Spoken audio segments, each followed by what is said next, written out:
Shalom a todos os amigos, irmãos, aqui do meu, do seu, do nosso canal Diálogo Aberto. Que a graça de Jesus esteja sobre a vida de vocês. Mais dessa programação, onde Deus nos concede a honra de estarmos aqui para produzirmos materiais relevantes, fazendo cruzamento das informações, um tema bastante pertinente. E eu creio que vai ser bênção. Então eu quero já de imediato, antes de eu soltar a vinheta de abertura, você que está acompanhando aí pelo YouTube, compartilhe com seus contatos, WhatsApp, Instagram, Facebook, enfim, todas as plataformas digitais que nos possibilitam então aí de expandir a mensagem do reino. E que Deus venha assim então abençoar a vida de cada um. E não esqueça também de deixar seu like, não esqueça de deixar seu comentário, e quando for fazer, faça com respeito, com educação, no campo das ideias, e ative o sininho das notificações. Acompanhe a vinheta e eu já retorno.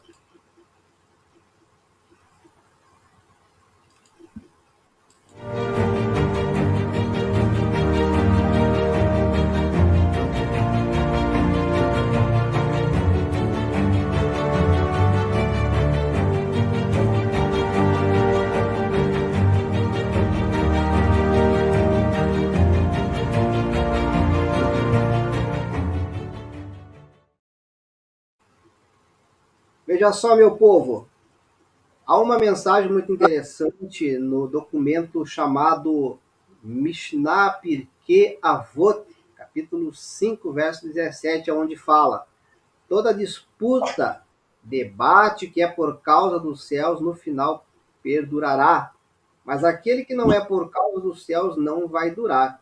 Qual é a polêmica que é por causa dos céus? Essa foi a polêmica entre Hillel e Shammai. E qual é a controvérsia que não é por causa dos céus? Essa foi a controvérsia de Coré e toda a sua congregação. Então, lembrando a todos os irmãos, aos debatedores que estão aqui, eu creio que ambos estão aí com a postura de exaltar a Deus e a sua palavra, independente das divergências. Aqui, eu tenho a certeza que ambos não estão para exaltar a ação do seu ego ou algo do tipo, mas sim exaltar a palavra de Deus. E nós sabemos que é o Espírito Santo que vai nos conduzir a toda a verdade. Então vem conosco neste abençoado debate que eu vou já estar apresentando aí os nossos debatedores. Vamos começar então com ele, que já tem participado de vários debates aqui no canal, tem se tornado um parceiro aqui do canal, o reverendo João Carlos Pereira, que é pastor da Igreja Presbiteriana do Brasil, mora em Biraçu, no estado do Espírito Santo, bacharel em teologia pela Faculdade João Calvino, pós-graduado em metodologia do ensino religioso pela FABRA, pós-graduado em filosofia e psicanálise pela UFES, também é psicanalista. Seja bem-vindo, pastor João, em mais essa programação. Obrigado, Jardel. Deus abençoe aí a todos os nossos internautas, aqueles que estão aí nos acompanhando no YouTube. Um abraço aqui também a quem já cumprimentamos no Office, né? O reverendo Ezequiel. Deus o abençoe. A todos vocês que sempre nos acompanham, que Deus possa abençoá-los através desse diálogo, desta conversa sobre as Escrituras. Pontos de vistas, às vezes, são apenas pontos de vista, né? Mas a doutrina, a palavra do Senhor deve permanecer sempre. Que Deus nos conduza e que, de alguma forma, vocês possam ser edificados através das dissertações, tanto minha quanto do reverendo Ezequiel. Amém! Parabéns aí pelo bonito estúdio. Estava olhando agora aqui ao maximizar a tela aqui. Parabéns, um dia eu vou chegar lá com um estúdio bem organizado. Por enquanto, estou fazendo aqui no quarto da minha filha. Então, vamos receber agora também pastor Ezequiel, que também já tem participado diversas vezes aqui no canal, tem se tornado um parceiro também. Ele que tem a sua formação, é teólogo, é pastor, ainda que não exerça a sua função de pastor, mas o mesmo recebeu então aí a sua formação, é escritor, escreveu diversas literaturas, a qual algumas eu tenho aqui em casa. Depois eu vou buscar ali, vou estar apresentando aos irmãos aqui do canal. Seja bem-vindo, pastor. Pastor Ezequiel Gomes, ele é membro da Igreja Adventista do Sétimo Dia. Seja bem-vindo, pastor. Graça e paz. Graça e paz, Jardel. É uma honra para mim estar com você. A minha voz não está muito legal, mas dá para a gente fazer o debate. Para mim é uma honra estar de volta aqui no canal para a gente poder conversar a respeito dessas questões da palavra de Deus, que são tão importantes para todos nós, né? Com certeza o propósito aqui não poderia ser outro que não seja honrar e glorificar a Deus. Tenho certeza de que já fizemos outro debate em outro contexto, né? Eu e o pastor João Carlos. Foi muito legal, muito gostoso, tanto que estamos aqui novamente, né? Se não tivesse sido muito bom, não aqui estaríamos. E apesar das divergências, a gente com certeza vai poder aprender um com o outro, edificar um ao outro e propor para os internautas reflexões que considero muito importantes sobre a doutrina do pecado, da mortalidade ou imortalidade da alma humana e, acima de tudo, exaltando a Cristo como único Senhor e Salvador. Amém. E a todos os irmãos que estão acompanhando aí no chat ao vivo, irmãos, não esqueça de deixar aquele like, tá? Compartilhe com todos os contatos de vocês e vai ser bênção, como já foi dito aí pelos reverendos, pelos nobres. Vai ser um debate de alto nível. O tema surgiu através do debate anterior que houve entre ambos e envolve então aí a questão da antropologia e soteriologia, uma questão que está intimamente interligada uma à outra, que diz respeito então ali ao texto de Ezequiel 18:20. Deixa eu ler rapidamente aqui, eu já vou estar passando então para as considerações iniciais. Ezequiel 18:20 vai nos dizer: a alma que pecar, essa morrerá. O filho não levará a maldade do pai, nem o pai levará a maldade do filho. A justiça do justo será sobre ele, e a impiedade do ímpio será sobre ele. Então, esse texto surgiu então aí a temática: se temos uma alma imortal, como resolver a questão da soteriologia em relação a esse texto? E com isso, então, nós temos já o cronômetro na tela aí, vamos dar então início ao pastor Ezequiel fazendo as suas considerações iniciais, que terá aí 4 minutos para fazer as suas considerações iniciais. Quando o senhor começar a falar, eu vou soltar o tempo, pastor. Beleza, vamos que vamos então. O tema da relação entre o pecado e a morte é muito importante para que o ser humano compreenda algumas coisas fundamentais a respeito da experiência humana. A vida, ela perde um pouco o sentido em face da morte. É uma coisa interessante isso. Porque não importa o quão boa seja a sua vida, se ela acaba, do que importa esta vida boa, né? Então você conquista tudo que você sonha, tudo que você quer, tudo que você acha que você precisa, e você vive lá por 80 anos, 100 anos, que fosse 1 milhão de anos. Mas se ao final dos 80 anos, 100 anos ou 1 milhão de anos você morre, tudo aquilo que você constrói se torna em nada, né?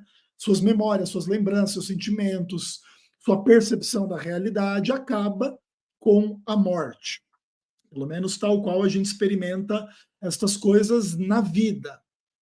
E a Bíblia explica esse fenômeno através da realidade do pecado. Não só o texto de Ezequiel 18, mas o texto de Romanos 5, verso 12. A morte passou a todos, e aí ele explica por quê? Porque todos pecaram. Então, o ser humano pecador não é um ser imortal.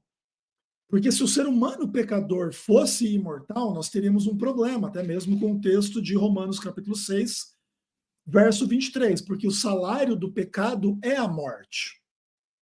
Então, se nós, como pecadores, tivéssemos em nós uma alma imortal que fosse a nossa verdadeira identidade, esta alma teria que ser sem pecado para ser imortal e não sofrer a consequência do pecado, que é a morte. Só que isso também traz implicações para a doutrina da depravação total. Peraí, como que no ser humano existe uma alma sem pecado, que é a sua verdadeira natureza e a sua verdadeira identidade? Então, quando a gente peca, a gente pecaria só como corpo e não como alma? Então vamos lá, eu mato, eu roubo, eu estupro, eu minto, eu faço idolatria, eu faço um monte de coisa errada. Mas não, é só o meu corpo que está fazendo, não a minha alma. E caso não seja isso, caso a minha alma participe da idolatria, do pecado, disso ou daquilo, como que a minha alma pode ser isenta de pecado para que possa ser livre da morte? Então todas essas coisas, elas criam um problema muito grave para a doutrina da imortalidade da alma. E quando a gente fala do calvinismo, por exemplo, que é a confissão do João Carlo, você tem vários outros problemas, porque a Bíblia fala que a imortalidade vem mediante o evangelho. Ela não vem de uma forma natural para o ser humano.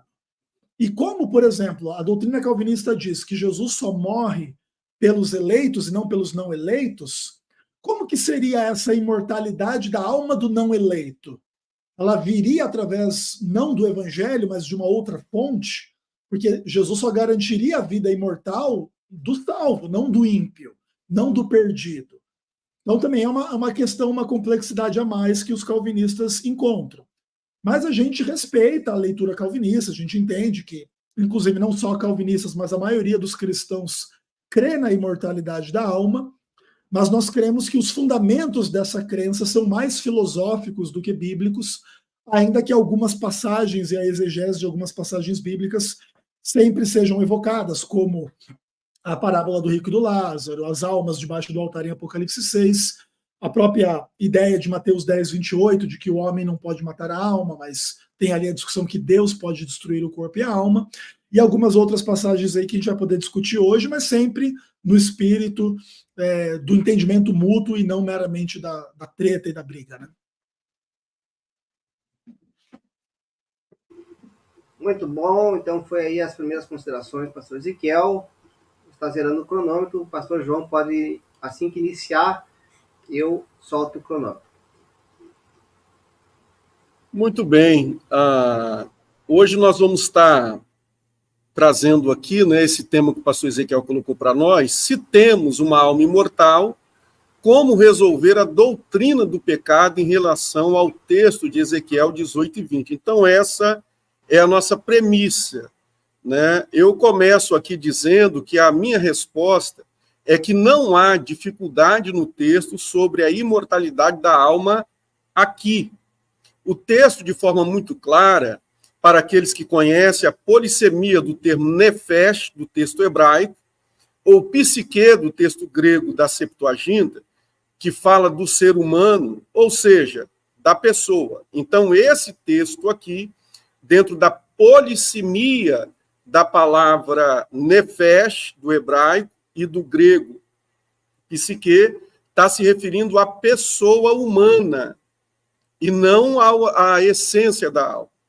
A morte na Bíblia, a gente tem que entender que ela fala inicialmente de separação. Por isso, Adão e Eva, quando pecaram, eles ficaram separados de Deus espiritualmente. E só depois morreram de forma física. É por isso que na Bíblia a gente vai ver também falar de primeira morte e de segunda morte, né? Então, existe todas essas nuances. Voltando para o texto de Ezequiel, nós vamos ver que o termo alma, aqui no Antigo e no Novo Testamento, possui vários significados. E aqui se refere tão somente à pessoa humana e à sua vida na terra ou debaixo do sol, como gosta de falar o pregador, o escritor de Eclesiastes. O contexto do capítulo 18 é uma resposta à parábola do verso 2, que estava sendo aplicada de forma errada em Judá. Era como se Deus estivesse punindo filhos inocentes em lugar de seus pais pecadores. Ezequiel, aqui no capítulo 18, ressalta a responsabilidade pessoal, porque na iminência da invasão, cerco, morte, sofrimento e exílio do povo, eles usavam essa parábola para dizer o seguinte: olha, nossos pais é que pecaram e Deus está nos castigando. Nós estamos sofrendo não pelos nossos pecados, mas pelo pecado deles. Então, o que estava em jogo aqui era a justiça de Deus. Então, Deus mostra a Ezequiel, a partir do verso 20, que ele iria julgar a cada um individualmente, dentro da coletividade do castigo que vinha sobre Judá, que vinha sobre a nação. Portanto, a morte aqui no verso 20 é uma referência à matança que o exército do rei da Babilônia traria a Jerusalém. E nada tem a ver com a alma, ou seja, com a parte imaterial do homem que sobrevive à morte do corpo, como nos ensinou o Senhor Jesus e os seus apóstolos. A vida prometida no verso 21 é a sobrevivência física, a libertação do massacre da Babilônia. Ou seja, Deus estava mostrando: eu não vou punir vocês pelo pecado dos vossos pais com a morte. Vai morrer quem for ímpio. É tanto que esse texto aqui, ele não está falando de morte da alma, porque no verso 21, ele diz o seguinte: mas se o ímpio se converter de todos os pecados que cometeu e guardar todos os meus estatutos e proceder com retidão e justiça, certamente viverá e não morrerá. Então, aqui, de modo muito claro, não fala da alma como parte espiritual do homem. Muito bem, meus queridos. Então, aí vocês viram que o debate vai ser bom, vai ser de alto nível. E, obviamente, aí, em algum momento, ambos vão citar aí as palavras que, em primeira instância, foi escrita em Ezequiel, né? Já visto aí o hebraico e o grego, né? E eu tenho aqui, eu não vou compartilhar na tela o texto hebraico para não carregar muito aqui a live e assim atrapalhar a transmissão. Mas o texto hebraico vai nos dizer, né? Hanefesh Rahot. Então vai aparecer aqui já logo no início, né? O substantivo nefesh. E vai aparecer, vamos ver aqui,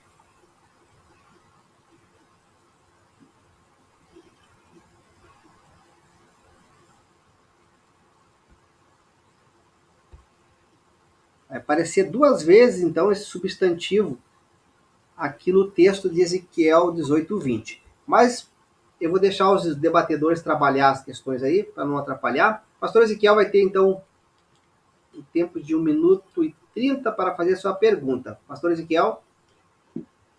Vamos lá, então.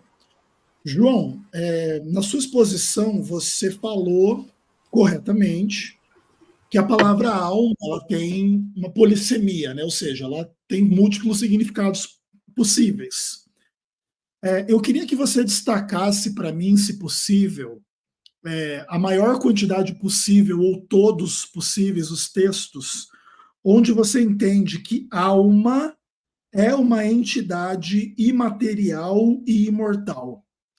Não sei se você tem isso ou não, ou pelo menos cite algumas passagens que você entende, onde essa acepção da palavra está acontecendo. Em quais passagens bíblicas nós temos, então, o conceito de uma alma imaterial e imortal como acepção do termo nefesh ou psirê, seja no Antigo ou no Novo Testamento, para a gente entender.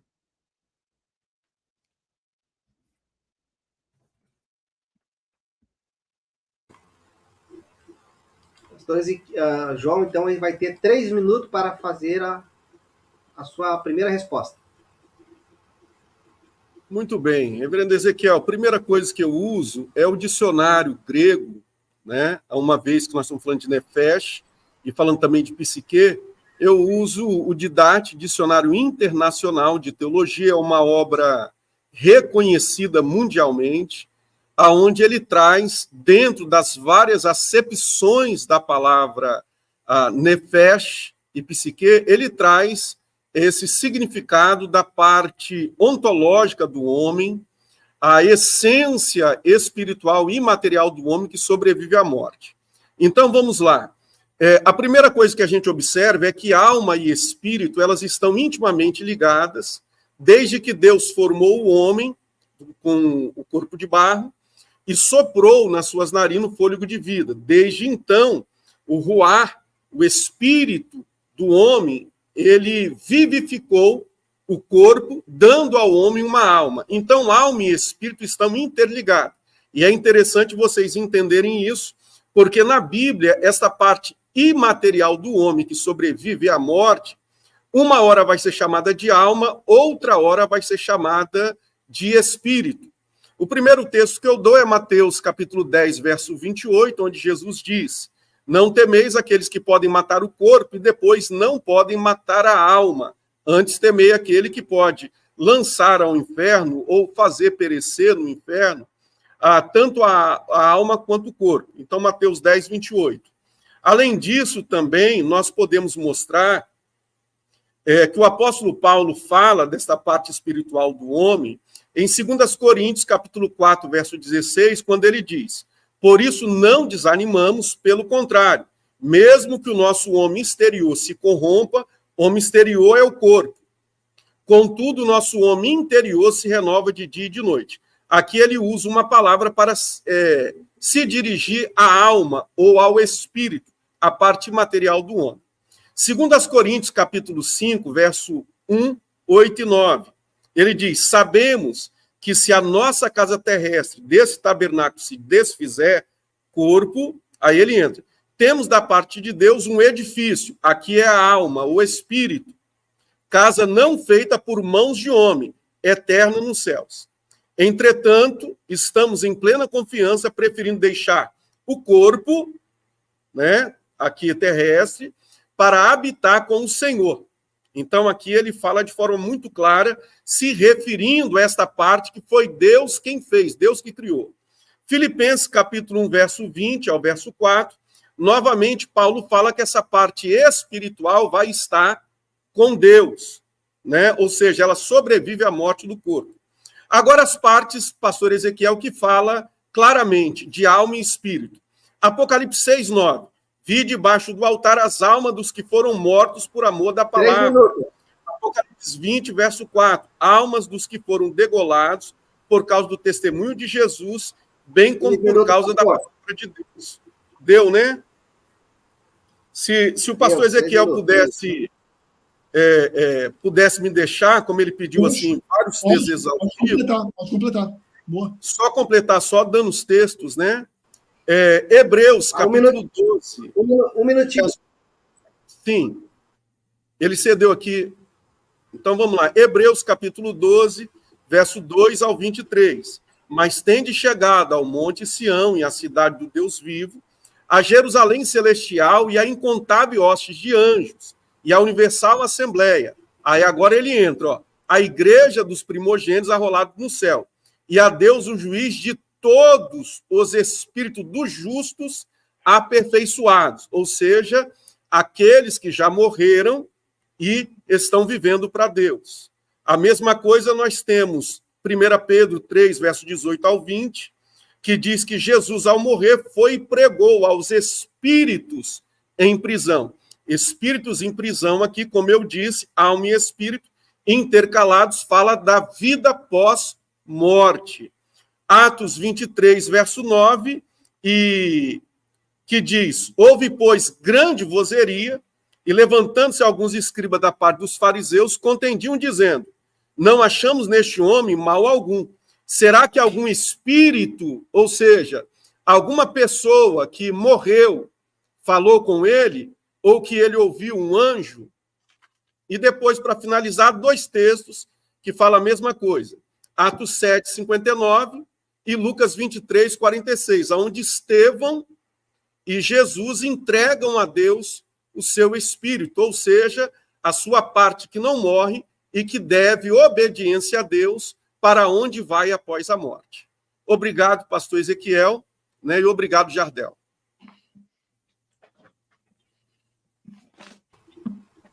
Muito bem, então, para ser jus aí ao debate, o pastor Ezequiel terá 4 minutinhos para a réplica aí. Muito Show bem. de bola. Assim, vamos lá.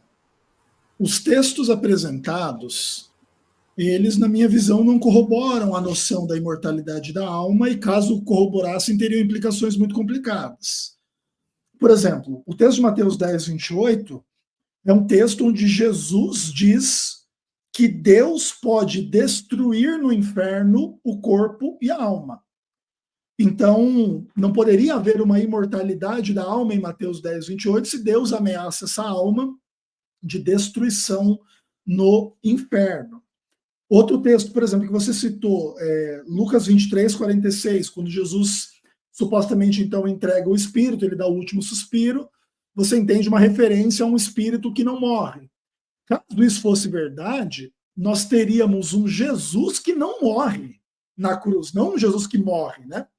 Inclusive, para falar desse assunto, o texto de Isaías 53 é absolutamente claro, porque ele derramou a sua alma na morte, diz o texto. É o oposto do tipo, ele tinha uma alma, um espírito que não morre. É o contrário. O servo sofredor, ele iria derramar a sua alma na morte. Se fosse verdade que Jesus rendera o espírito, ele tinha um espírito, uma alma que não morre, nós teríamos um evangelho muito estranho na Bíblia. Jesus não morreu, porque ele é uma alma, um espírito imortal, por você que também não morre, que também é uma alma, um espírito imortal. E você é uma alma, um espírito imortal que não morrem a despeito da fé ou do evangelho, porque o ímpio também teria um espírito, uma alma que não morre. Ninguém morre, ninguém nunca morreu, pelo menos na condição de alma ou espírito. E Paulo não pode ser evocado para ser o defensor dessa ideia. Nem em 1 e 2 Coríntios, nem em Filipenses, nem em Hebreus. Porque Paulo é aquele que diz: o salário do pecado é a morte. Os homens morrem. A morte passou a todos porque todos morreram, todos pecaram. Se Paulo concebesse uma alma sem pecado como a verdadeira natureza humana, uma alma imortal, nós teríamos totalmente quebrado a conexão entre o pecado e a morte. Paulo teria que ensinar: ninguém nunca morreu, porque na condição de alma ou espírito, ninguém nunca pecou. Ou ele teria que explicar por que alma e espírito pecam, mas não morrem, porque aí isso quebra a sua própria lógica daquilo que ele ensina. Filipenses 1, inclusive, você evoca, na própria carta aos Filipenses, quando ele fala de Epafrodito, ele diz que ele expôs a sua alma à morte, como ele correu o risco de vida para levar donativos a Paulo. Como que Epafrodito poderia ter uma alma imortal se ele expôs essa alma ao perigo de morrer nos perigos da viagem para levar donativos a Paulo? Então você percebe que a linguagem de Paulo em Filipenses é de que Epafrodito expõe a sua alma ao risco da morte, ou seja, a sua vida ao risco da morte. O texto de Pedro é um texto de fato complexo, não creio que ele dê base para o entendimento da alma imortal, mas de fato é um texto um pouco complicado de se explicar, uma vez que a sua retórica é um pouco estranha, né? Inclusive nós entendemos que Jesus prega pelo Espírito Santo as almas desde a antiguidade, e são as almas do dilúvio. Isso não acontece na condição desencarnada de morte, como se entende naturalmente, inclusive os mormons entendem esse texto dessa mesma forma. E o texto de Hebreus, igualmente também, é um texto que coloca os salvos em perspectiva futura, não em condição de morto como quem não morre, mas aí a gente pode explicar isso um pouco mais detidamente no futuro. Tá?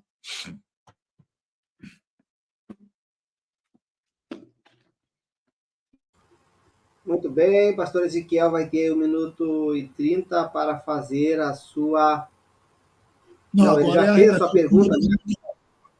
Agora o pastor João, isso. O pastor João terá aí 1 minuto e 30 para fazer a sua primeira pergunta.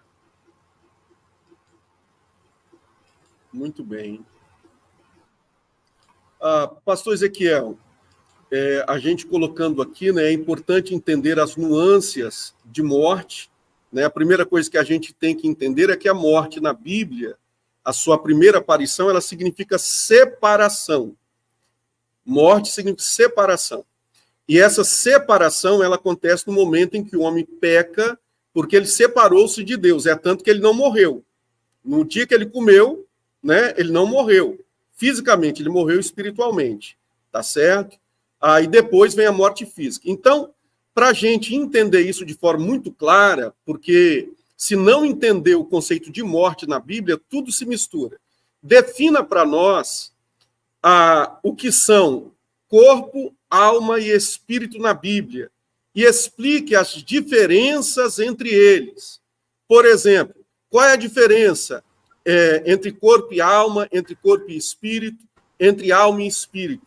Então, defina para nós o que é corpo, o que é alma e o que é espírito na Bíblia.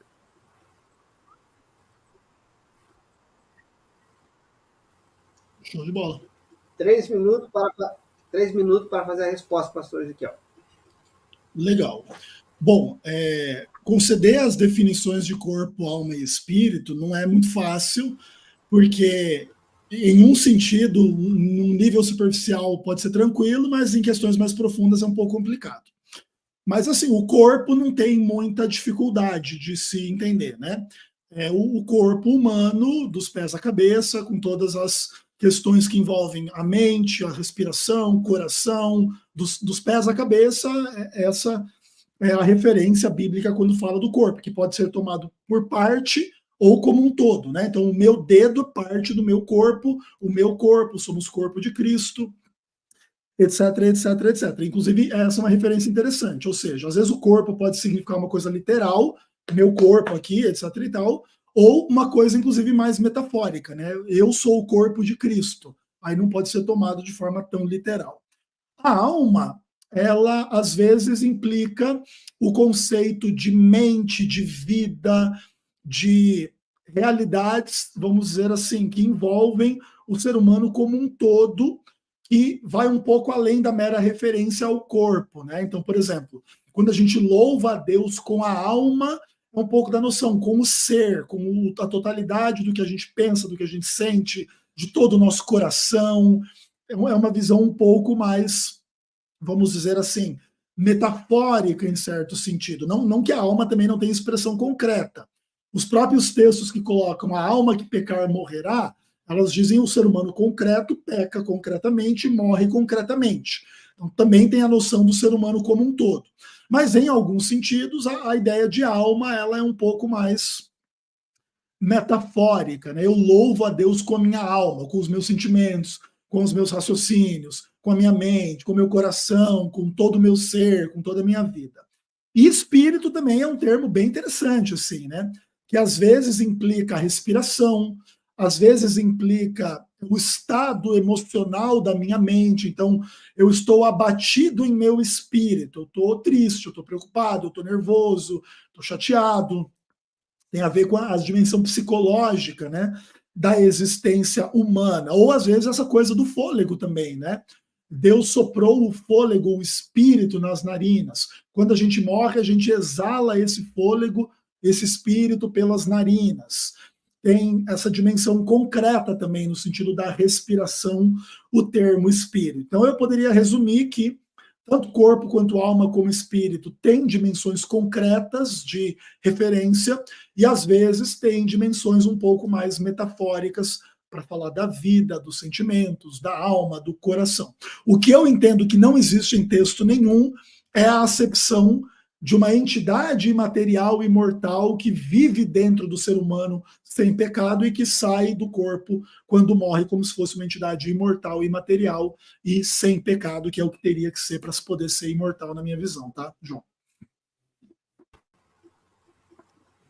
Muito bem, meus queridos, então aí fechou os 3 minutinhos, teve uma queda aqui na internet, mas eu retornei aqui. Pastor João aí vai ter, então, deixa eu só compartilhar a tela novamente. Pastor João vai ter aí os 3 minutinhos para fazer a sua réplica.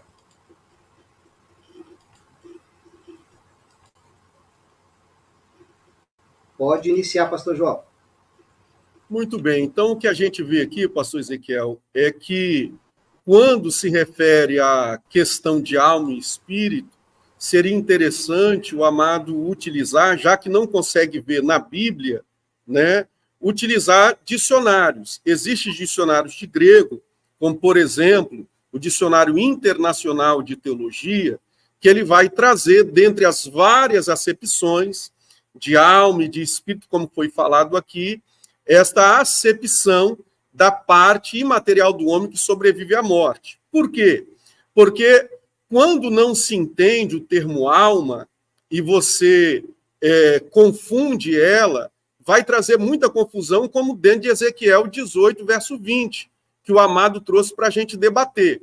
Veja bem, se não soubermos que alma aqui, em Ezequiel 18, 20, se refere ao ser humano, à pessoa no seu corpo, né, vai vir um problema muito sério. Por quê?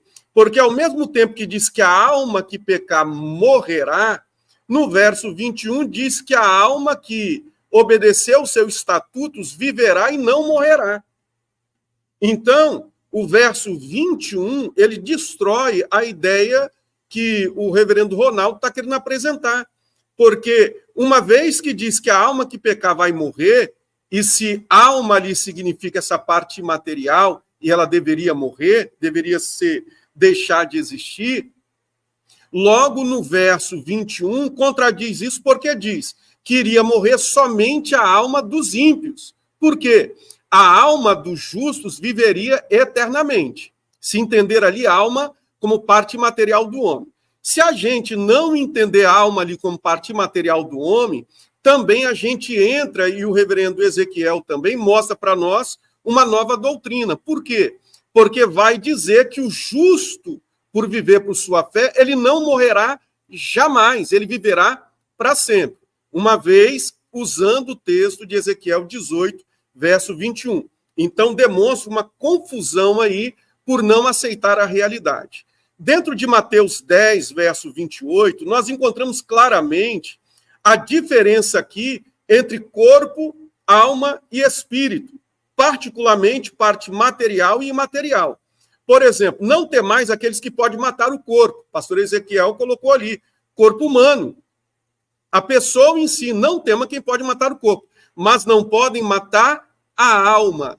Se a alma aqui, psique, for apenas mente, como o pastor Ezequiel colocou aqui, a mente sobrevive à morte. Se for a vida, morreu o corpo, mas a vida sobrevive à morte. Se for realidades que envolvem o ser humano como um todo que ele falou, essa realidade sobrevive à morte. Porque Jesus disse, se mata o corpo, mas não se mata a alma. Muito bem, aí fechou o primeiro bloco, então, de perguntas, respostas e réplica. Eu deixei aos irmãos aí na tela, tentei colocar o texto hebraico interlinear de Ezequiel 18, 20, tá? O pastor Ezequiel, então, vai ter 1 minuto e meio para fazer a sua segunda pergunta.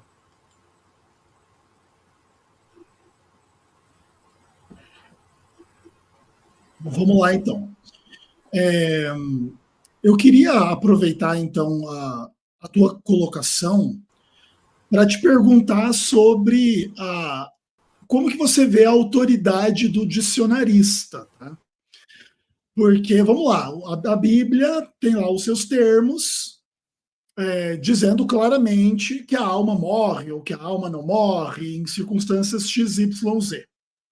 E aí vem um dicionarista e diz assim, não, esse termo alma, ele significa nesse texto uma coisa que morre e nesse outro uma coisa que não morre, e esse aqui, que é um texto que significa uma coisa que não morre, é o conceito grego da alma imaterial, imortal e blá, blá, blá.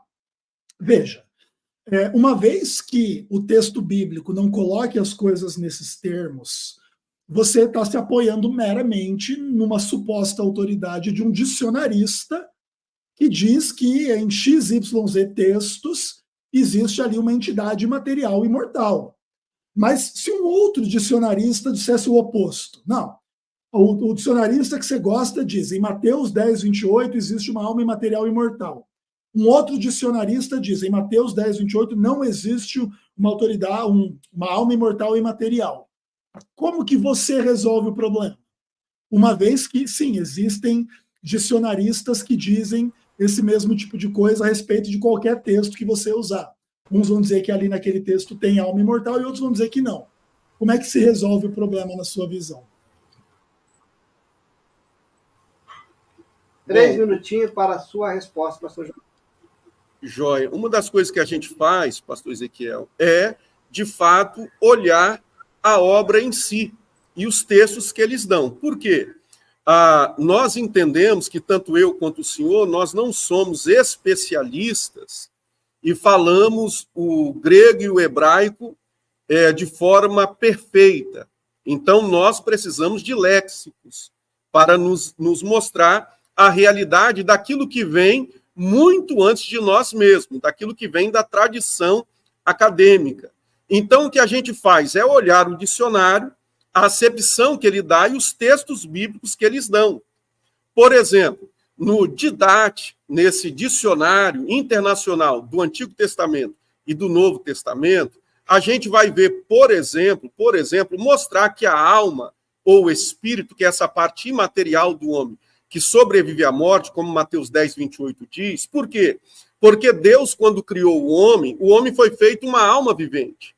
Mas Deus, ao criar o homem, colocou dentro do homem uma alma. Colocou dentro do homem um espírito, que são inseparáveis. Alma e espírito são inseparáveis. O espírito dá vida à alma e jamais se separa dela. Como que a gente sabe que o homem tanto é uma alma quanto tem uma alma? Porque a revelação progressiva da palavra de Deus assim nos mostra. Por exemplo, Eclesiastes 12, 7. A revelação prossegue, ela não parou em Gênesis. Diz, e o pó volte à terra como era e o espírito volte a Deus que o deu.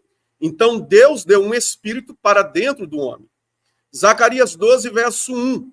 O peso da palavra do Senhor, o que estende o céu e que funda a terra, que forma o espírito dentro dele, dentro do homem. Então, Deus deu um espírito, uma alma ao homem que está dentro dele. Jó 32, verso 8. Na verdade, há um espírito no homem, e o sopro do Todo-Poderoso o faz sábio. Então, dentro do homem, existe um espírito, existe uma alma. O homem não é somente uma alma. Isso chama-se revelação progressiva. Por isso, os dicionários a reconhecem. Nós vemos também em 1 Coríntios 2, 11, porque qual dos homens sabe as coisas do homem, senão o seu próprio espírito que nele está, ou seja, está dentro dele. Daniel 7,15, quanto a mim, o meu espírito foi abatido dentro do meu corpo. Isaías 26, verso 9, com a minha alma suspiro de noite por ti, e com o meu espírito dentro de mim, eu te procuro diligentemente.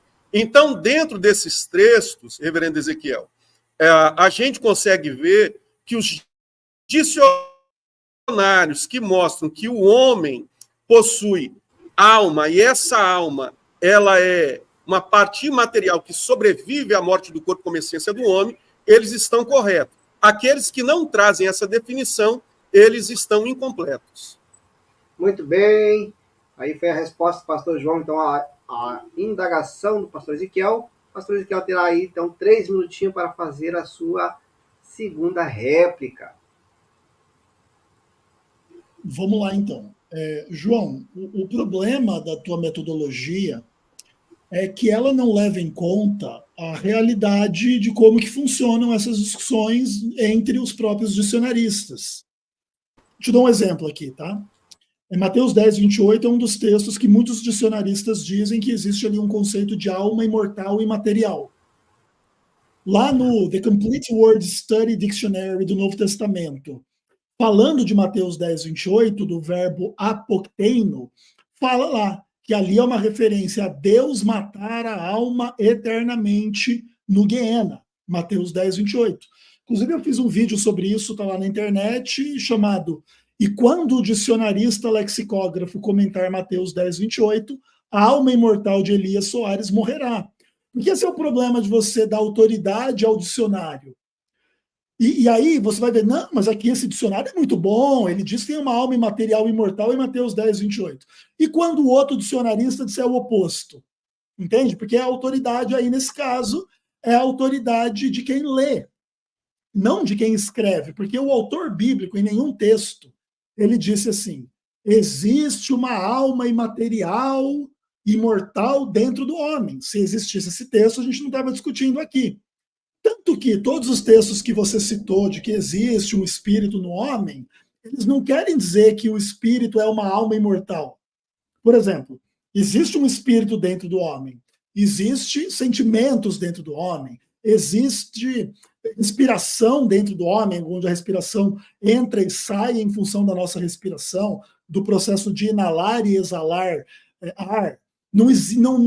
Esses termos espírito nesses textos não necessariamente significam uma alma imortal e material. Porque esse é o problema desse tipo de concepção. Como o termo espírito, o termo alma, ele é muito carregado, especialmente na filosofia grega, muitos dicionaristas importam esse conceito para alguns textos bíblicos, onde os termos alma ou espírito acontecem. Só que esta imposição, essa importação do conceito grego ao texto bíblico é que causa o problema. Porque agora você tem uma alma imortal independentemente da sua fé, independentemente do evangelho, independentemente do pecado, porque o pecado não trouxe a morte, porque o evangelho não traz a imortalidade, porque todo mundo é alma imortal. Jesus não morreu, você não morre, ninguém nunca morre. Quem tem razão nisso tudo é Allan Kardec, quem tem razão nisso tudo é Platão, quem tem razão nisso tudo é a serpente, que dizia no Jardim do Éden que o homem poderia comer a fruta do conhecimento do bem e do mal e não iria pecar, que é o que vocês acabam defendendo, quer queiram, quer não. Que o homem peca, mas mesmo assim não morre.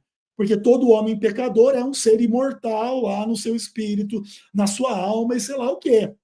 Isso é o contrário da narrativa da palavra de Deus, seja no Novo ou no Antigo Testamento também, tá? Muito bem, aí fechou então a segunda. Não, vamos lá. O pastor João vai ter então aí a oportunidade de fazer a sua segunda pergunta. Peço perdão aos irmãos aí. Pastor João, pode elaborar a sua segunda pergunta, terá 1 minuto e 30 para fazer. Muito bem. Eu vou começando aqui só fazendo um comentário, Jardel, e emendar a pergunta, né? Os textos que dei, pastor Ezequiel, eles falam de forma muito clara da alma e do espírito que Deus colocou dentro do homem, mostrando que o homem possui uma alma. Mateus 10, 28 mostra claramente que essa alma não morre, ou seja, na morte do corpo. Ela é imortal. Assim como os textos de Apocalipse que eu dei, de Hebreus que eu dei, mostram essas almas na vida pós-morte. Então, de forma muito clara, mostram que essa alma sobreviveu à morte do corpo, sim. Me permita, pastor Ezequiel, com muito respeito, dizer que em Mateus 10, 28, o amado se equivocou ao colocar apoqueteino para a alma. Não tem. O texto diz, não temais os que matam o corpo, apoqueteino soma o corpo. Mas não podem apoqueteino a alma. Não pode. Não pode apoqueteino a alma. Não pode matar a alma. É isso que o texto diz. O que vai dizer de fazer perecer a alma e o corpo é a polimi. Então, o amado usou aqui o substantivo errado, tá certo? E tem diferença entre a polimi e apoqueteino, de forma muito clara. Não se mata a alma, de forma muito clara. A pergunta, um homem pode matar a alma de outro homem? Se a resposta for sim, explique como ele pode fazer isso.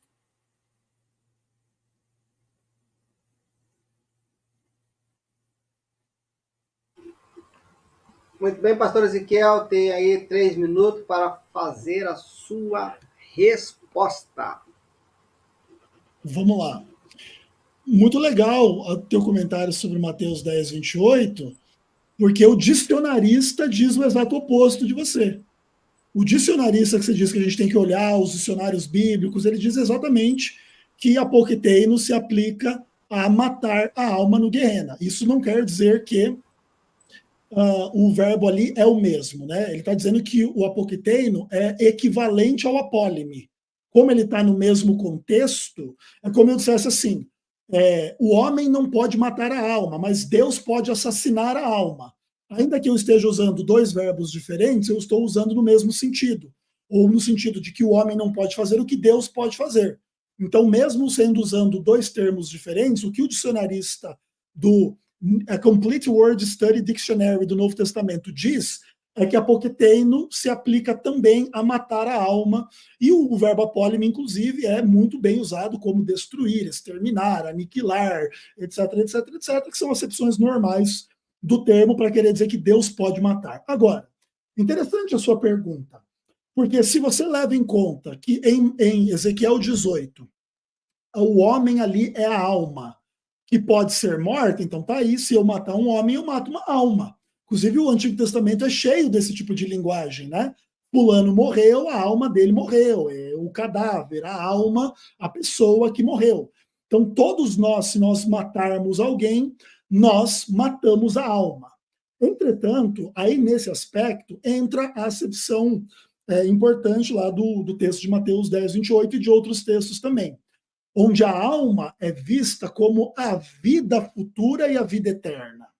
Lembra que lá em Lucas capítulo 21, verso 18 e 19, na vossa perseverança ganhareis a vossa alma. Então é como que a alma é o que se ganha no futuro na vida eterna. Nesse aspecto, o homem não pode matar a vida eterna de uma pessoa que ele assassina aqui na Terra. Vamos dizer que eu seja um salvo e alguém me mate. A pessoa me matou, mas não tirou a minha vida eterna. Só que eu só vou desfrutar essa vida eterna não na condição de alma imortal, mas porque eu vou ressuscitar pela fé em Cristo quando Jesus voltar, e aí eu vou ter a vida eterna. Aí eu vou ganhar a minha alma lá no futuro. Lá no futuro, o meu assassino não vai poder tirar a minha vida eterna que Deus vai me dar. Então, nesse aspecto, o homem pode me matar, mas não tira a minha vida. Mas não é porque eu tenho uma vida imortal, uma alma imortal, que eu não morro enquanto eu morro. É porque eu vou ter uma vida eterna no futuro, tá? Isso é importante de dizer, porque essa acepção da alma como a vida futura, ela resolve alguns dos dilemas que você apresentou sobre Ezequiel 18 e sobre Mateus 10, 28. Porque, por exemplo, quando o ímpio se converter, ele não vai morrer. Mas isso não nega que ele não vai morrer aqui. Quer dizer que ele vai viver a vida eterna. Depois que ele morrer e ressuscitar, ele não vai morrer nunca mais.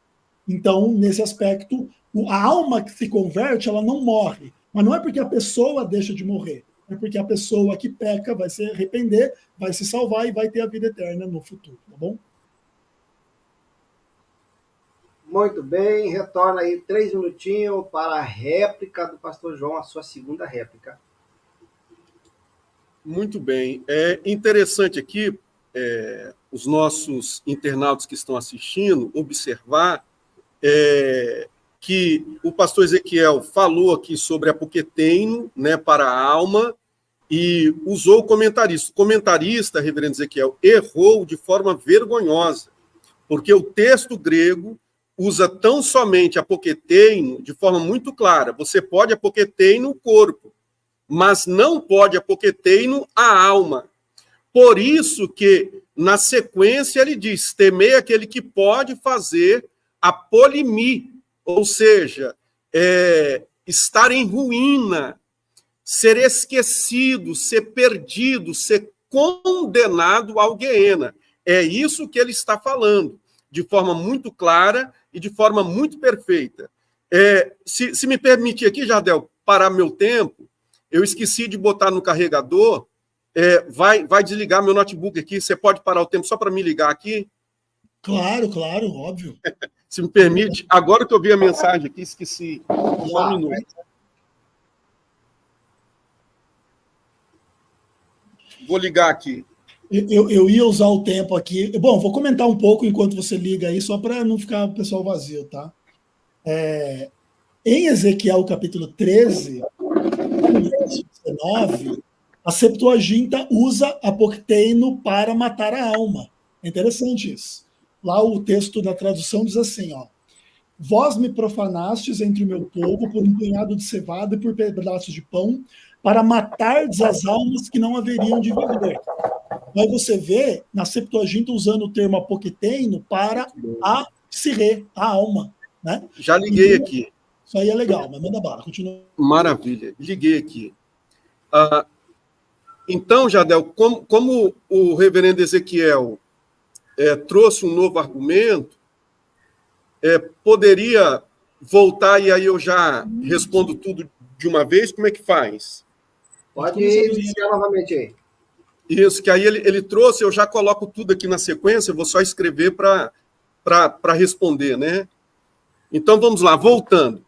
A primeira coisa que a gente observa, reverendo Ezequiel, que o comentarista que fez o comentário em Mateus 10, 28, ele cometeu um erro grosseiro de usar apoqueteino para falar de alma, porque o texto, de forma clara, diz que os homens apoqueteino o corpo, mas os homens não podem apoqueteino, ou seja, matar a alma.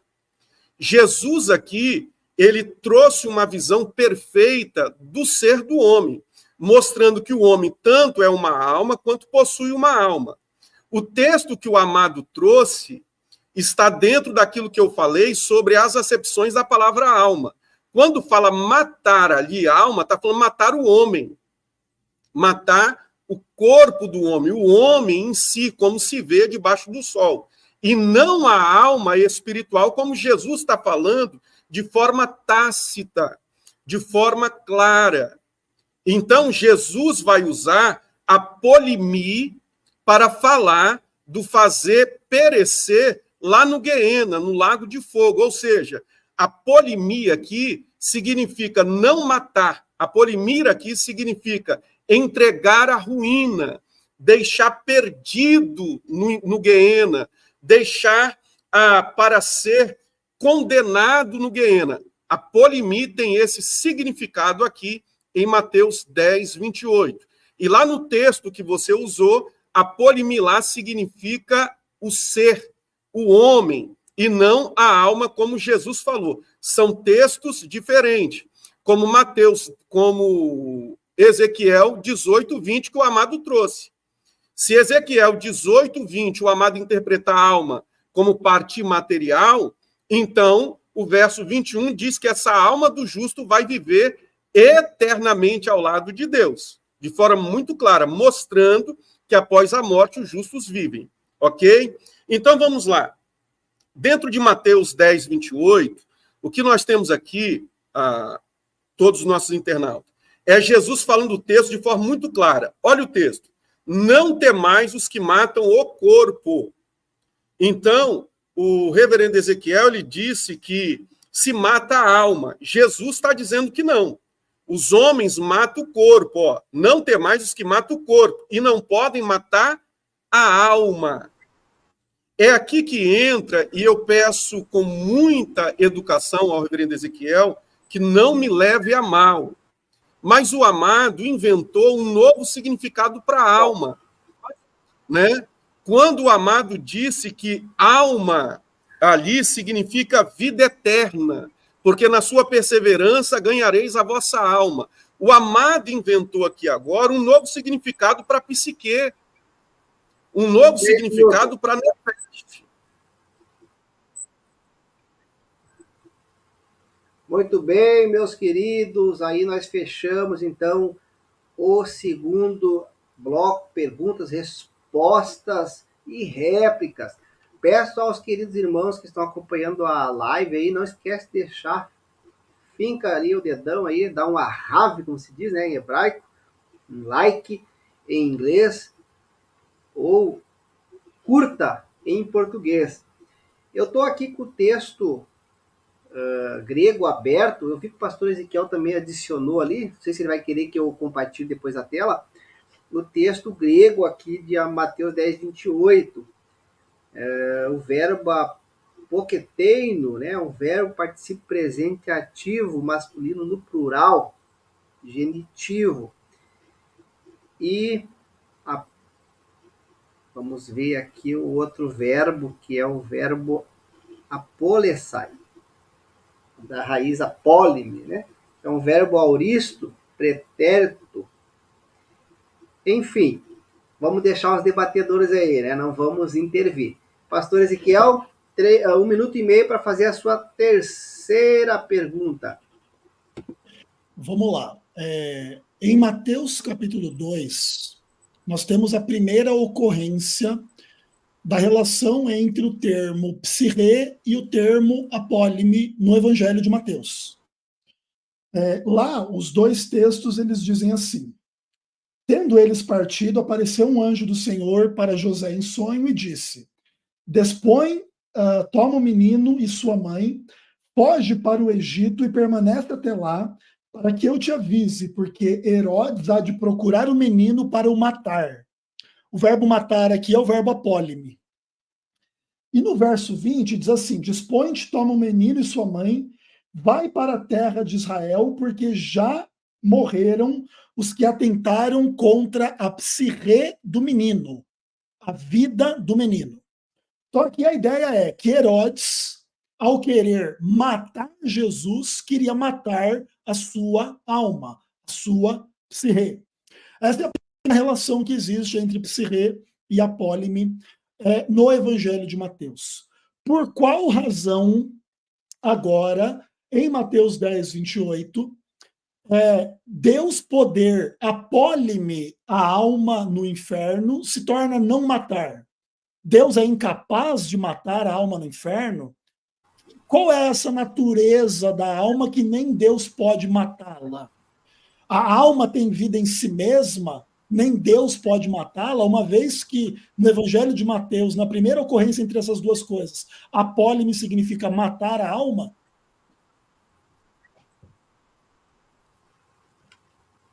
Entendeu a pergunta, pastor João? Entendi, sim. 3 minutos para responder. Muito bem. Então, de forma muito clara, reverendo, a gente percebe que apolimir, ele não significa apenas matar. Ele significa também sair inteiramente do caminho. Apolimir significa abolir, significa colocar um fim à ruína, ou seja, entregar a ruína.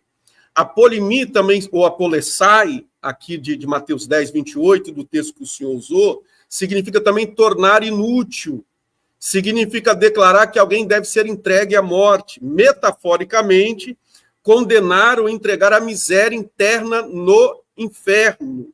Significa perecer, estar perdido, arruinado, destruído, e também se perder.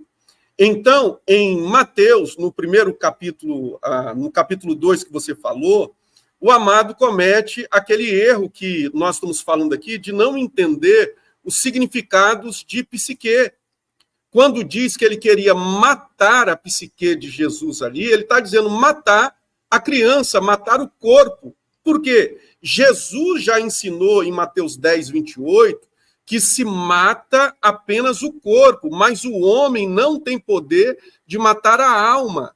Foi por isso que Jesus, quando morreu na cruz do Calvário, o seu espírito desceu ao Hades. Isso está muito claro na Escritura. E ele pregou aos espíritos em prisão. Ou seja, significa algo consciente, a consciência da vida após morte. Quando a Bíblia diz que, em Mateus 10, 28, que Deus tem o poder de apolimir, de condenar, de colocar no inferno, no Guiena, aí fala do juízo final, tanto o corpo como a alma, está falando aquilo que a gente sempre sabe. Jesus vai ressuscitar os justos e os injustos. E após a ressurreição, os justos entrarão na vida eterna completos. Ou seja, corpo e alma e espírito em completo gozo com o Pai. Já os ímpios entrarão em eterna condenação no lago de fogo. E entrarão como? Plenamente no seu corpo, alma e espírito. Então, o texto de Mateus 10, 28, tão somente mostra que aqui no presente século, quando um homem mata outro homem, este homem não mata a alma desta pessoa. É isso que Jesus está dizendo. Deus, no futuro, quando acontecer a ressurreição, deve-se temer a Deus, porque Deus vai lançar o homem completo.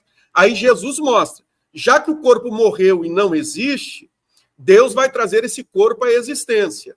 A alma que sobreviveu à morte e estava aguardando a ressurreição, se unirá a esse corpo ressurreto, e estes ímpios, estes que não obedeceram a Deus, irão ser lançados no inferno.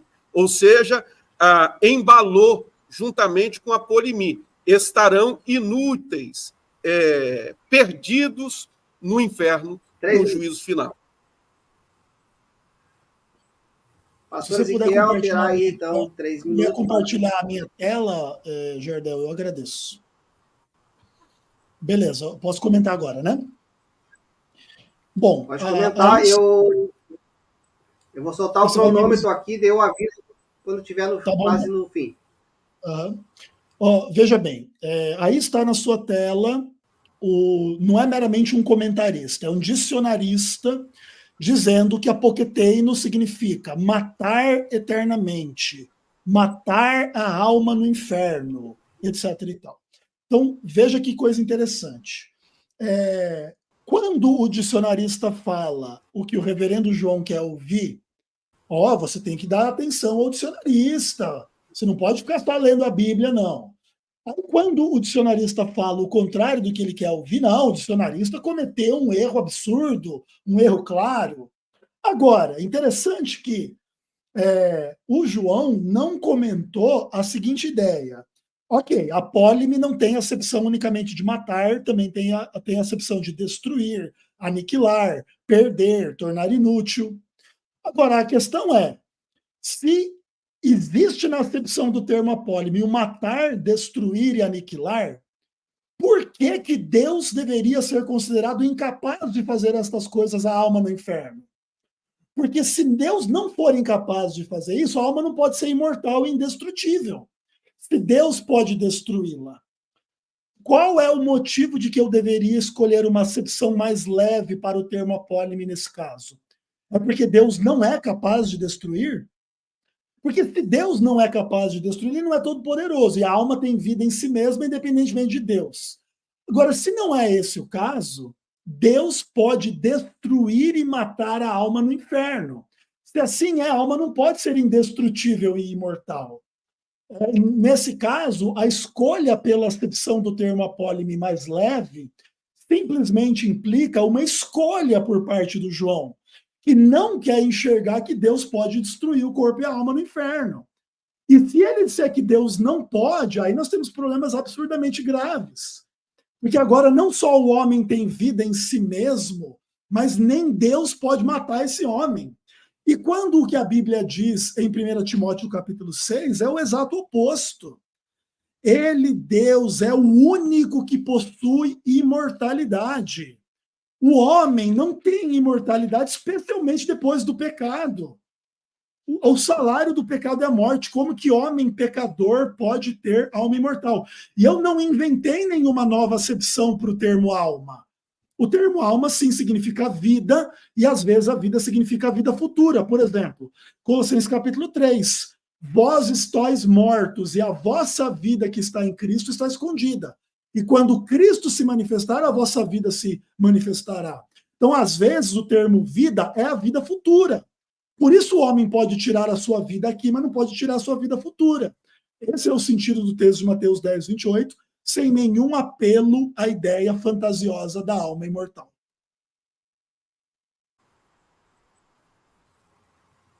Muito bacana. Aí, então, o pastor fez a sua terceira réplica. Vamos à terceira pergunta, a terceira e última pergunta para o pastor João. 1 minuto e meio para fazer a sua pergunta, pastor João. Muito bem. Usando aqui o tempo, da pergunta, colocando aqui, é interessante, reverendo Ezequiel, que tem que perceber que o amado ainda precisa descobrir essa realidade que a Escritura mostra. O amado começou a falar aqui, que Deus não tem poder de matar a morte. Foi Deus que quis fazer assim. Deus fez o homem para viver eternamente. Deu a esse homem essa vida de viver eternamente quando o corpo se desfaz.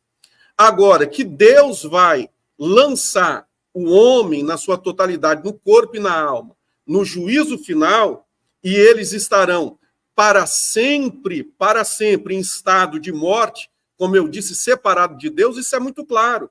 Apocalipse mostra que o juízo final lançado no lago de fogo, essa é a segunda morte. Então, isso responde à sua pergunta, mostrando que, de fato, Deus vai lançar e deixá-los no esquecimento, na ruína. Aí eu faço a pergunta, uma vez que em Lucas 12, verso 4 e 5, é o paralelo de Mateus 10, 28, por que que Jesus ali, Lucas usa o termo embalou, ou seja, lançar ao inferno, ao invés de usar apoqueteino ou apolimi?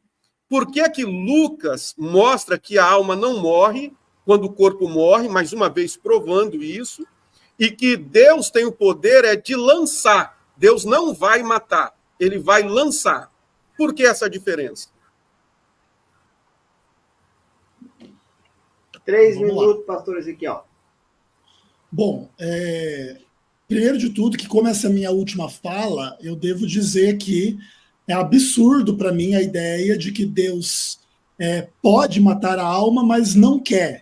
Ele prefere torturar a alma eternamente no inferno do que aniquilá-la e matá-la.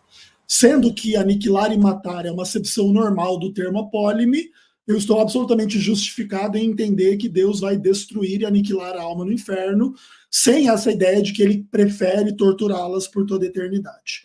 Agora, o texto paralelo de Lucas capítulo 12, ele é interessante, mas ele não é só interessante no verso 5, mas também no verso 4, porque ali também Lucas omite a ideia de que os homens não podem matar a alma. Ele diz assim, amigos meus, não temais os que matam o corpo e depois nada mais podem fazer. Ou seja, ele omite a ideia de que não podem matar a alma. E aí você tem o texto que você diz assim, que Deus pode, depois de matar, lançar a alma no inferno. Uma vez que se entenda que a alma humana não tem existência própria em termos de imortalidade, o lançar no inferno já pressupõe que a pessoa vai ser destruída no inferno. Essa é a minha visão. Ainda que eu concordo contigo, o texto é um pouco diferente do texto paralelo. Mas aí eu poderia, você gostaria de pegar o verso 5 para dizer então que lançar no inferno prova então que Deus não mata a alma. Mas aí eu poderia também pegar o verso 4 e dizer que então não está provado que o homem não tem incapacidade de matar a alma, porque esse elemento está excluído do texto em comparação com a versão do livro de Mateus. Seja como for, eu queria usar as minhas últimas palavras aqui para dizer que, a despeito das discordâncias aqui com o reverendo João Carlo, esse debate é um debate milenar. A maioria dos cristãos acredita como o pastor João Carlo está defendendo, mas eu e a minha comunidade, não só a Igreja Adventista, mas todos os mortalistas acreditamos que esta narrativa conduz a linguagem bíblica a erro em inúmeros aspectos. O pecado não trouxe a morte, a imortalidade não vem mediante o evangelho, Jesus não morreu porque ele era uma alma ou espírito imortal, a gente também não morre porque a gente é alma e espírito imortal, e isso destrói completamente o fundamento do evangelho, onde nós temos imortalidade, não unicamente a Deus. Nem Deus pode destruir a gente, ou Deus pode, mas não quer, ele prefere torturar a gente eternamente, ou os ímpios eternamente. E nós entendemos que tudo isso é absolutamente lamentável em termos das suas implicações para o caráter de Deus, a pregação do evangelho, as verdades bíblicas, porque simplesmente nega a realidade da morte. Ao negar a realidade da morte, nega a realidade do pecado, porque o salário do pecado é a morte, e não existe pecador imortal. Essa é a nossa visão, e o pecador só pode ter esperança de vida eterna em Cristo, e não numa fantasiosa alma imortal. Mas, João, muito obrigado pelo privilégio de a gente bater esse papo. Beleza. Muito bem, vai ter as considerações finais ainda, pastor Ezequiel. O pastor João terá 3 minutinhos para fazer a sua última réplica. Muito bem. O interessante aqui que todos precisam notar é que o texto de Lucas, o pastor Ezequiel aqui, ele acabou falando assim, mas em Lucas não fala que a alma sobrevive à morte. Não fala textualmente, mas fala assim. O texto ele vai dizer assim, reverendo Ezequiel, digo-vos, amigos meus, não temais os que matam o corpo, e depois disso nada mais podem fazer. Ou seja, exatamente como Mateus 10, verso 28. Não temais os que matam o corpo, mas não podem matar a alma. Então, o ensino bíblico é: homem nenhum tem poder de matar a alma, de destruir a alma de alguém. Aí, Lucas vai mostrar nas palavras de Jesus que Deus deve ser temido porque ele pode lançar no inferno, ele pode condenar no lago de fogo, condenar a segunda morte, tanto a alma quanto o corpo. Ou seja, o corpo morreu, deixou de existir, a alma continuou existindo. Então, Jesus está ensinando claramente que esta alma vai receber um novo corpo, este novo corpo dos justos entrará na vida eterna e os ímpios serão lançados no lago de fogo, que é a segunda morte. Então, o pecado, ele trouxe a morte, e aí nós entendemos o que significa morte, primeiramente na Bíblia, separação. Trouxe a morte, a separação do homem com Deus. Por que Adão e Eva não morreram no momento que comeram o fruto? Cadê a morte? A palavra de Deus falhou? Não, não falhou.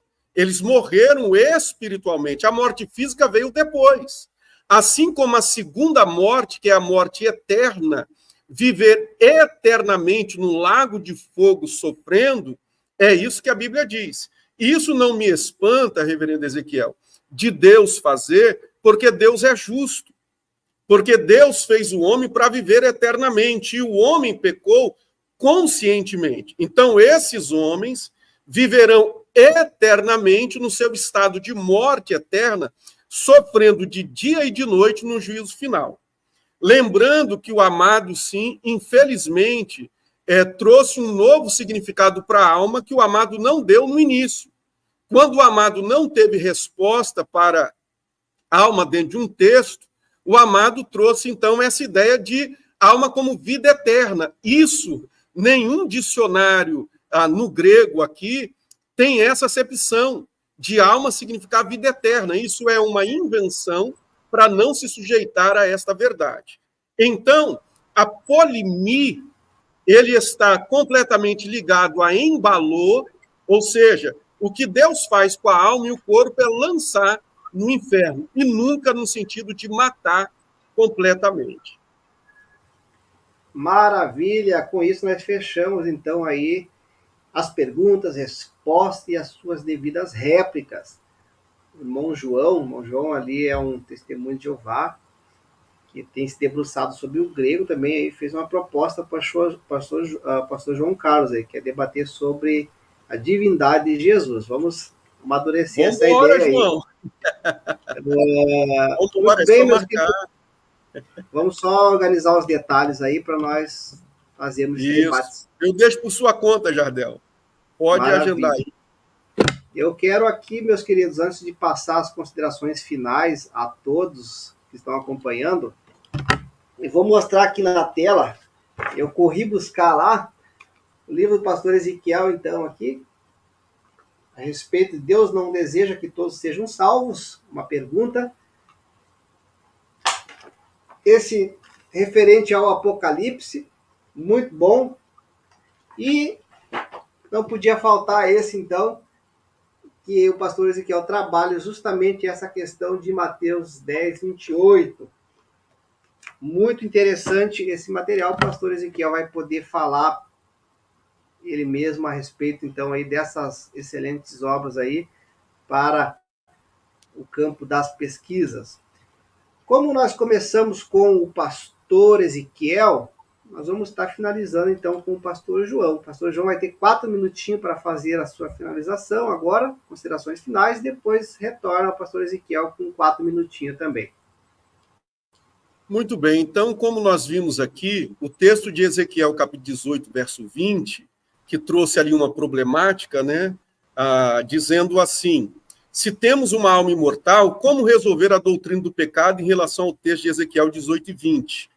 Não há problema nenhum aqui, uma vez que alma em Ezequiel 18, 20 fala tão somente da pessoa humana, ou seja, a pessoa que pecar contra Deus, ela vai responder. Aí entra o verso 2, dizendo, né, que ela não vai responder pelo pecado do pai dela, ela vai responder pelo pecado dela, da invasão babilônica que aconteceria. Se fosse alma ali no sentido de ser ontológico, que vive eternamente, o verso 21 diria que a alma então não morre, porque no verso 21 o texto diz que certamente viverá e não morrerá. Ou seja, a alma que obedecer a Deus certamente viverá e não morrerá. Então, não existe problema nenhum aqui nesse texto. O que nós aprendemos e eu mostrei aqui é que na evolução progressiva da palavra de Deus, da Bíblia, o homem tanto é uma alma quanto possui uma alma.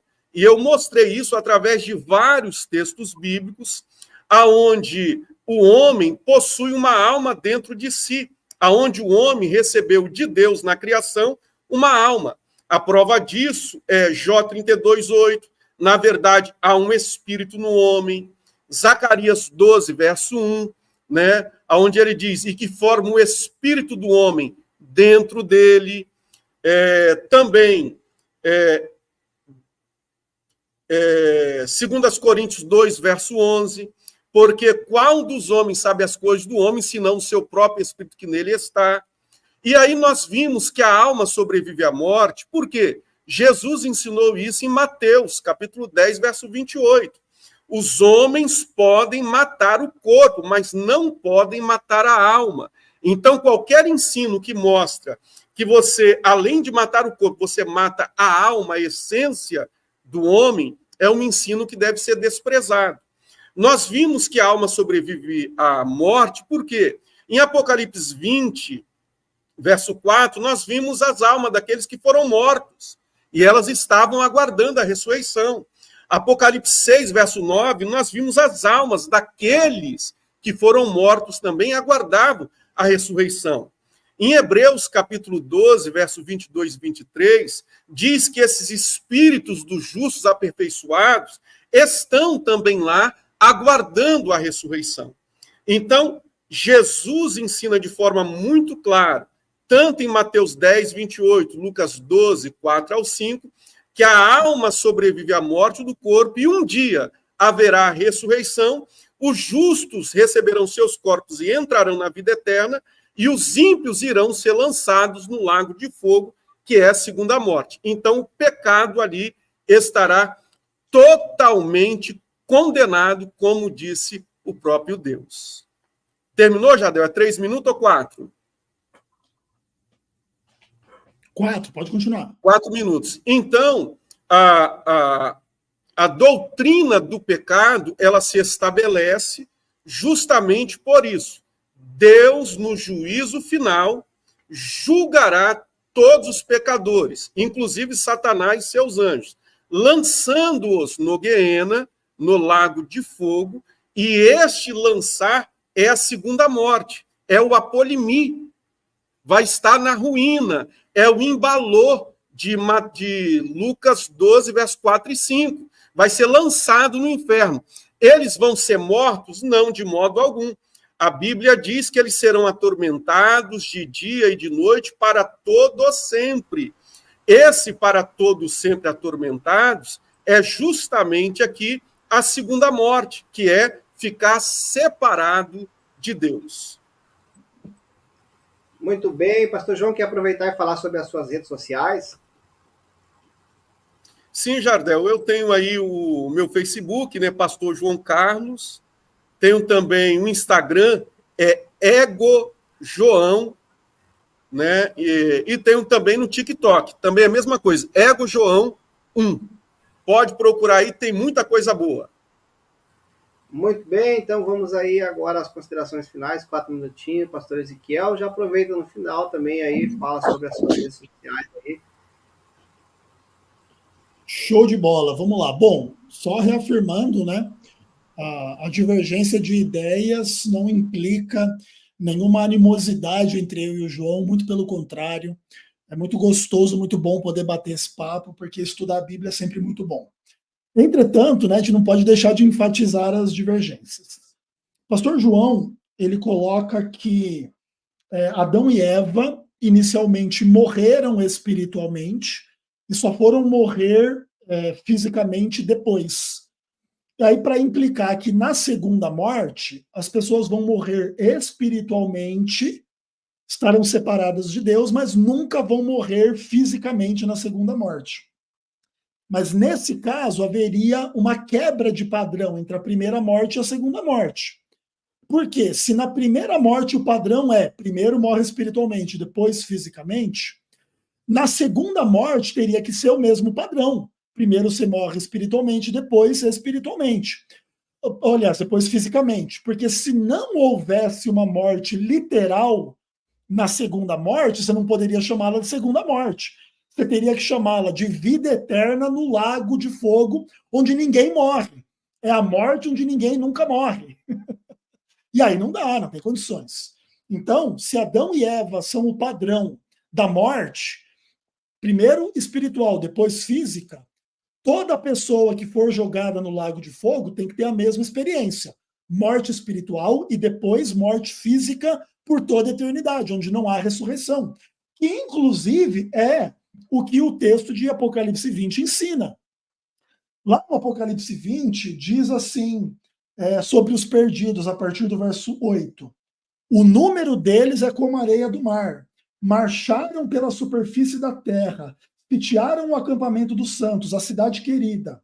Porém, desceu o fogo do céu e os consumiu.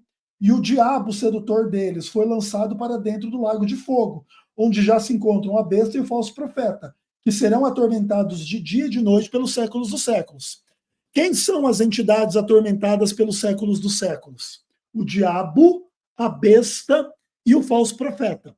No meu entendimento, nenhuma dessas entidades é ser humano. E então, os seres humanos ímpios, eles são descritos no verso 10, aliás, no verso 9, como caiu o fogo do céu e os destruiu, os consumiu, os devorou. Não como eles foram jogados no lago de fogo, onde eles não morrem porque eles são imortais. Essa é a segunda morte, onde ninguém morre. É o oposto. Se fosse esse o paradigma, na morte onde ninguém morre, nós não poderíamos falar em segunda morte. Nós teríamos que falar numa vida eterna em sofrimento. Só que só quem tem a vida eterna é quem tem o Filho, quem tem Cristo. Quem não tem o Filho não tem a vida, diz o Evangelho. Você não pode ter uma vida eterna no lago de fogo, sofrendo eternamente, se você não for imortal. Só que o salário do pecado é a morte. Só quem é imortal é quem não peca. Não pode haver uma alma imortal que seja pecadora. Senão o salário do pecado não é a morte. Então, se a alma pecadora fosse sofrer eternamente como quem tem uma vida eterna em pecado, o próprio evangelho estaria equivocado. Deus não seria o único imortal, até o diabo agora é imortal. Todo mundo agora é imortal. Jesus nem morreu na cruz por ninguém. Essas implicações, João Carlos, elas são inaceitáveis. Não é porque eu quero, não é porque o dicionarista que eu prefiro, inclusive, eu vou procurar se algum dicionarista coloca psirrê como vida ou vida eterna, tá? Talvez até nem exista, mas eu vou procurar e depois eu faço algum conteúdo a esse respeito para ilustrar. Mas, independentemente disso, a nossa base é a palavra de Deus e não o que o dicionarista diz. Obrigado por tudo.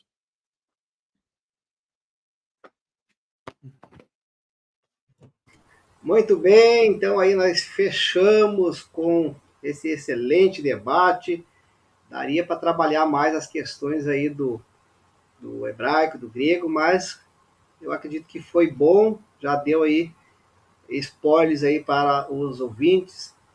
Está aqui o comentário do irmão João, que eu acredito, vamos tentar agendar para a semana que vem esse debate com o pastor João. Ele comentou em Mateus 10, 28, está no infinitivo do auristo ativo.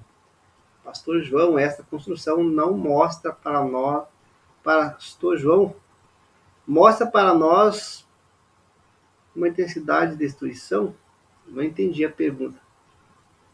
Pastor João, essa construção não mostra para nós uma intensidade na destruição? É a pergunta dele. Não, não mostra, não. Mostra a intensidade da ruína, como disse lá do Imbalô. Mostra a intensidade, por quê? Porque contrastou, né? Se mata o corpo, mas não mata a alma. Então, Deus, quando lançar, ele vai lançar junto com Satanás e seus anjos, lá em Apocalipse 20, verso 15, mostra isso, que todos que não estão inscritos no livro serão lançados juntos com Satanás e seus anjos no lago de fogo.